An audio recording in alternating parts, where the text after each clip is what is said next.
This is an absolute bombshell coming straight out of West 56th Street in Indianapolis, and you are hearing it here first with that trademark urgency you expect from a Schefter bomb. I am breaking down a massive wave of roster transactions that have just been processed by the front office, signaling the official start of the 2024 roster construction cycle for this franchise. My sources within the organization have confirmed that the front office has finalized a one-year contract extension for a specific veteran linebacker who has shown immense promise on the practice squad and special teams units. But that is just the tip of the iceberg, folks. We are talking about a total of 17 roster moves in a single afternoon, as the team has also secured 16 additional players on reserve/future contracts. This is a strategic blitz intended to lock down developmental talent before the rest of the league can get their hands on them during the chaotic offseason period. Before we dive into the deep X's and O's of why these specific signings matter for the defensive rotation and the special teams units, I need to see the passion of the fan base right now. If you bleed blue and white, you need to hit that subscribe button immediately and turn on all notifications, because the news cycle in the NFL never sleeps, and neither do we. Go ahead and smash that like button to help the algorithm find more diehard fans like yourself. And most importantly, I want to see where the horseshoe is being represented today. Drop a comment below and let me know which city you are watching from. Whether you are in downtown Indy, overseas, or somewhere in the heart of the Midwest, I want to see your location in the comments right now. Now let's get back into the heart of this story. The headliner here is the extension for the linebacker out of UNLV who spent the 2023 campaign grinding away in the shadows. To understand the importance of this move, you have to look at the trajectory of this player's career. Coming out of college as a highly productive tackling machine, he was overlooked by many, but the scouting department saw something special in his lateral quickness and his ability to diagnose plays before they develop. By signing him to a one-year extension now, rather than letting him hit the open market or languish in uncertainty, the general manager is making a clear statement about the value of continuity in the defensive room. Sources tell me the coaching staff was particularly impressed with his performance during the final weeks of the regular season practice sessions, where he consistently gave the starting offense fits. This isn't just a depth move, it's a vote of confidence in a player they believe can contribute significantly on Sundays. Beyond that single extension, the sheer volume of the 16 futures deals tells us a lot about the team's internal evaluation of their current depth chart. These are players who are now officially tied to the organization for the 2024 offseason program, meaning they will be present for OTAs, minicamps, and training camp. It's a calculated gamble on potential. The list of 16 includes players across various position groups, from the offensive line to the secondary, ensuring that the competition level in training camp will be at an all-time high. In the NFL, the bottom of the roster is just as important as the top when it comes to long-term health and special teams efficiency. We've seen in years past how futures contract players end up becoming key rotational pieces or even starters when injuries inevitably strike the main roster. The timing of this news is also critical. While the rest of the league might be focusing on the playoffs or the upcoming coaching carousel, this front office is already laying the foundation for next year. They are essentially buying time and talent at a bargain price point, which is the hallmark of a disciplined front office strategy. By securing these 17 players now, they prevent a bidding war for developmental talent that usually occurs in the spring. It provides the coaching staff with a clear picture of who they have to work with as they begin their scheme evaluations for the next season.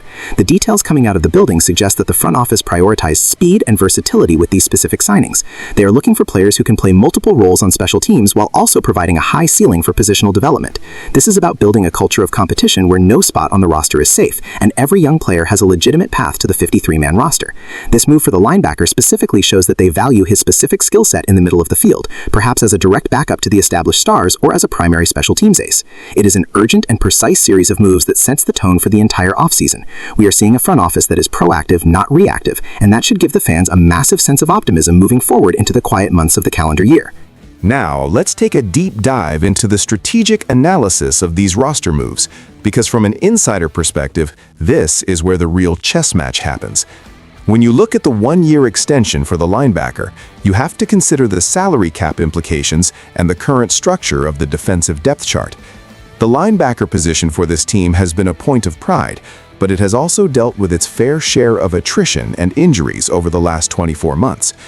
By locking him in now, the general manager is effectively managing the back end of the cap. This extension likely comes at a value that is extremely team-friendly, allowing the organization to maximize flexibility when the free agency frenzy begins in March. My sources indicate that the structure of this deal is designed to reward the player for his dedication while keeping the cap hit minimal, which is essential when you have big-ticket extensions looming for other star players. Now let's talk about the 16 futures contracts. For those who don't follow the NFL transaction wire as closely as I do, a reserve/futures contract is a unique tool. These players do not count against the 53-man roster or the salary cap until the new league year officially begins. This allows the team to exceed the standard roster limits during the winter and spring. It's essentially a way to warehouse talent. When you look at the list of players signed, you see a clear pattern of targeting high-upside athletes who might have been raw coming out of the draft or who were caught in a numbers game on other teams' practice squads. The scouting department has been tracking these 16 individuals for months, often dating back to their collegiate pro days or preseason film. This isn't a random selection, it's a targeted acquisition of specific traits. Analysis of the current depth chart reveals that the team is particularly focused on bolstering the trenches and the defensive backfield. Among the 16, we see a heavy emphasis on offensive line depth and secondary speed. This tells us that the front office is well aware of where the weaknesses were exposed during the 2023 season. They are not waiting for the draft to address these needs. They are creating an environment where the draft picks will have to earn their spots against hungry, motivated veterans who have already spent time in the system or have been handpicked for their physical profiles. Furthermore, the decision to sign so many players at once speaks to the philosophy of the head coach. He wants a high-energy, high-competition environment from day one of the offseason program. These players aren't just here to be camp bodies, they are here to push the incumbents. The special teams coordinator is likely the happiest man in the building today, as many of these future signings are players with elite speed and tackling ability, the exact ingredients needed for a top-tier kick coverage unit. If even 2 or 3 of these 17 players turn into reliable weekly contributors, this series of transactions will be viewed as a massive success for the scouting department. It's also important to note the ripple effect this has on the team's draft strategy. When you have already secured 17 developmental players, you aren't forced to reach for depth in the late rounds of the draft. You can truly stick to a best player available board because you've already created a baseline level of competition for the bottom third of the roster. This is how successful franchises sustain success without overspending in the free agent market. They build from the bottom up, ensuring that every level of the organization is filled with players who fit the scheme and the culture. The linebacker extension, specifically, provides a safety net. If a starter goes down or if there is a departure in free agency, they have a player who knows the playbook, understands the defensive calls, and has the physical tools to step in without a massive drop-off in production. It's about mitigating risk. As we look forward to the upcoming months, these moves will be the foundation upon which the 2024 Indianapolis squad is built. It's a quiet but significant victory for the front office, showing a level of preparedness that should make every fan confident in the direction of the franchise. They are protecting their assets, scouting the market effectively, and ensuring that the roster is as deep and competitive as possible before the first whistle of the new season even blows.